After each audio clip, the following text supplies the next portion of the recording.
Pemirsa, selain kekayaan sumber daya alam di Maluku Utara dengan pertumbuhan ekonomi tertinggi se-Indonesia, kini pemerintah mulai melirik perkembangan sektor pariwisata yang nantinya menjadi penggerak ekonomi di Maluku Utara. Hal ini tampak pada keseriusan pemerintah pada pagelaran event Sail Tidore 2022.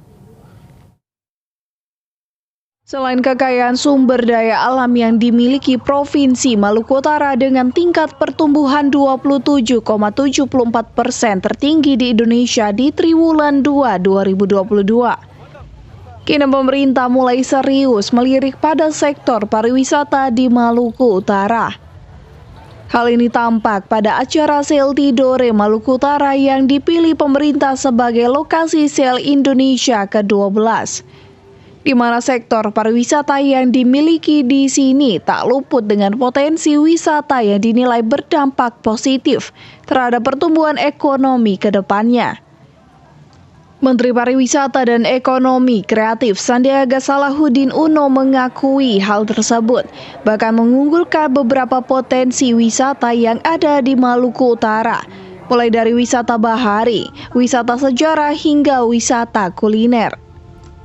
Beragam potensi wisata inilah yang akan diprioritaskan pemerintah di kawasan strategis pariwisata nasional yang diharapkan nantinya menjadi penggerak utama ekonomi yang berdampak bagi masyarakat. Wisata bahari, wisata sejarah, dan juga yang paling menarik adalah wisata kuliner.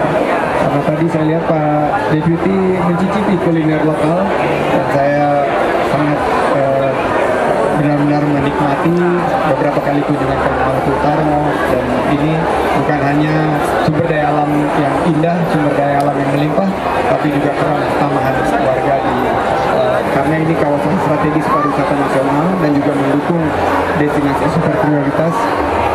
Ini akan kita utamakan karena begitu pariwisata berkembang, masyarakat tersejahterakan.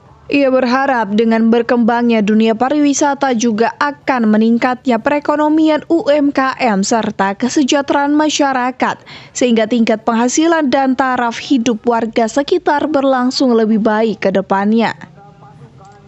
Dari Maluku Utara, Opik Syarifuddin melaporkan untuk Kawanua TV.